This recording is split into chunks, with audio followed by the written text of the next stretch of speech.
je m'appelle Jean-Christophe, voilà, je travaille avec Laurent. On est les deux mûcheurs de l'association ski de l'Aïole. On a à peu près une vingtaine de chiens chacun, voilà, ce qui fait des équipages. Des équipages comme on est sorti ce matin de 10 chiens. Donc moi je suis à l'année. Là Laurent va me quitter dans pas longtemps pour la Lozère. Et ça c'est mon chenil du coup. Avec une superficie je crois d'à peu près 1500 m². À l'intérieur du grand parc, qu'on appelle le parc débat, où on lâche les chiens pour se débattre, on a plusieurs autres parcs, petits parcs, voilà, comme vous voyez là, où quand on n'est pas là, on va mettre les chiens par affinité, de manière à ce qu'il n'y ait pas de bagarre entre eux. Sinon aussi, ils ont ce qu'on appelle un dortoir, comme un dortoir pour les enfants, comme un dortoir de pèlerin. Dedans, vous avez des box avec de la paille, chaque chien a son box. Du coup, moi c'est Laurent, mûcheur, pareil, j'ai une vingtaine de chiens, 17 exactement, et avec l'entreprise Shiba Mushing. Puis un jour, j'ai ouvert Nuaire, j'ai appelé tous les mûcheurs qu'il y avait sur la Nuaire pour essayer d'avoir un poste de handler. Donc c'est la personne qui va aider le mûcheur, donc qui va gérer les chiens, qui va s'occuper un peu du matériel, tout ça, de l'accueil des clients. Et un jour, mon patron s'est fait mal au dos. Il y avait 4 personnes dans le traîneau. Il m'a dit bah vas-y.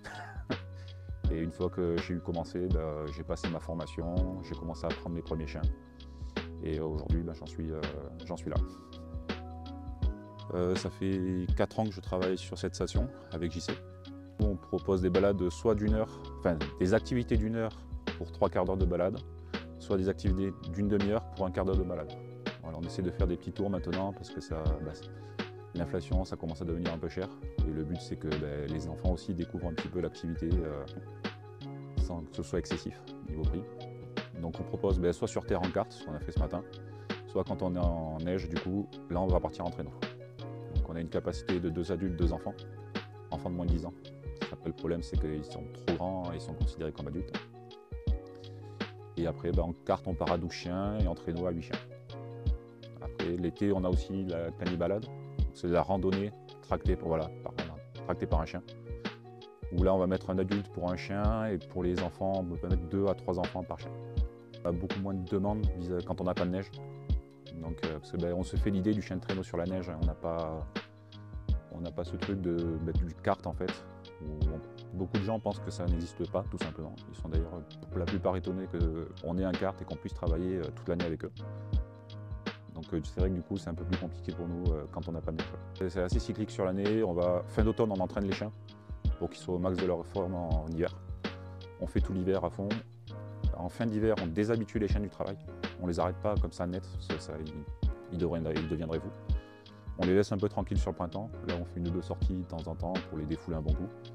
On les rentraîne pour l'été, fin de printemps. L'été, on les déshabitue du travail et on les laisse tranquilles à l'automne. Pareil. Donc c'est assez cyclique sur toute l'année en fait.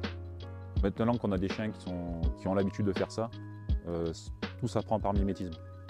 C'est-à-dire quand on va avoir l'âge de travailler, on va les atteler une première fois. Généralement, ils suivent plutôt bien le mouvement. C'est assez rare qu'on ait des refus sur le départ. On va les habituer progressivement à faire des balades de plus en plus longues. Donc au début, on commence tranquillement parce que les jeunes, au début, ils ne savent pas se réguler. Ils ont tendance à toujours accélérer et ils pourraient s'abîmer si on les laissait faire trop régulièrement. On a un peu de tout. Maintenant, nous, on a beaucoup de croisements avec JC. Il me reste 3 huskies et un groenlandais en pure race. Mais c'est vrai que c'est un peu plus performant d'avoir des croisés, un peu plus sociable aussi en meute. Enfin, pour nos meutes à nous, après chaque mûcheur, vous aurez une réponse différente. Et c'est aussi un peu plus performant niveau attelage.